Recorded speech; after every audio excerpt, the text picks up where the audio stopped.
চোখের আঙিনা ভাসিয়ে আর্তনাদ করা এই মানুষগুলোর কান্নায় আজ স্তব্ধ পুরো দেশ। এই পরিবার আবুল কালাম আজাদের, যিনি আজ প্রাণ হারিয়েছেন এই বাংলাদেশের রাজধানী ঢাকা শহরের ফার্মগেটে। কোনো অপরাধ ছিল না তার, ছিল না কোনো অসুখ বিসুখ।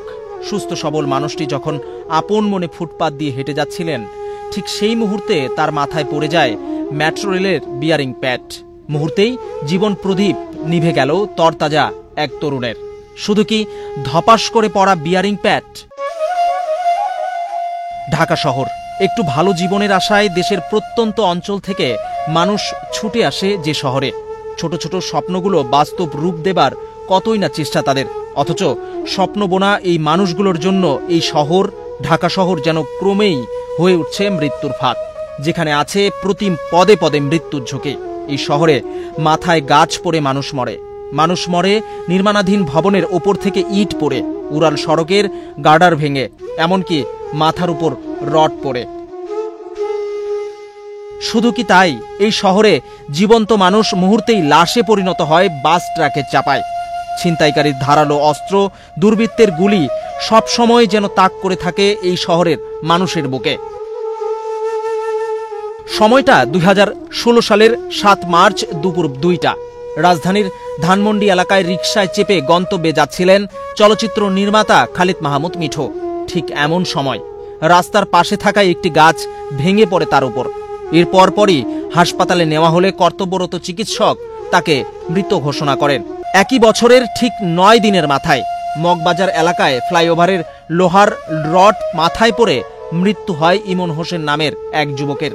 2010 সালের 3 জুন পুরান ঢাকার নিমতলিতে যে অগ্নিকাণ্ড ঘটে তা কেড়ে নেয় 124 জনের প্রাণ। এই ঘটনায় সেই স্থানে ট্রান্সফরমার বিস্ফোরণ হলে আগুন ছড়িয়ে পড়ে। 2023 সালের 22 সেপ্টেম্বর মিরপুরের ঘটনা মনে করিয়ে দেয় বৃষ্টির জমে থাকা পানিতেও মৃত্যু হয় এই রাজধানী শহর ঢাকায়। এদিন সন্ধ্যায় কমার্স কলেজের বিপরীত পাশের রাস্তায় বিদ্যুৎ স্পৃষ্ট হয়ে 4 জনের মৃত্যু হয়। পরে জানা যায় রাস্তার নিচে ছিল অবৈধ বিদ্যুৎ সংযোগ। একই বছরের 29 মে মহাখালী ব্রিটিশ আমেরিকান টোবাকোর সামনে ফ্লাইওভারের লোহার রড মাথায় পড়ে মৃত্যু হয় এক শিশুর।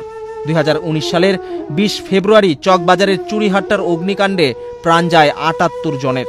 যে অগ্নিকাণ্ডের মূলে ছিল গ্যাস সিলিন্ডার বিস্ফোরণ।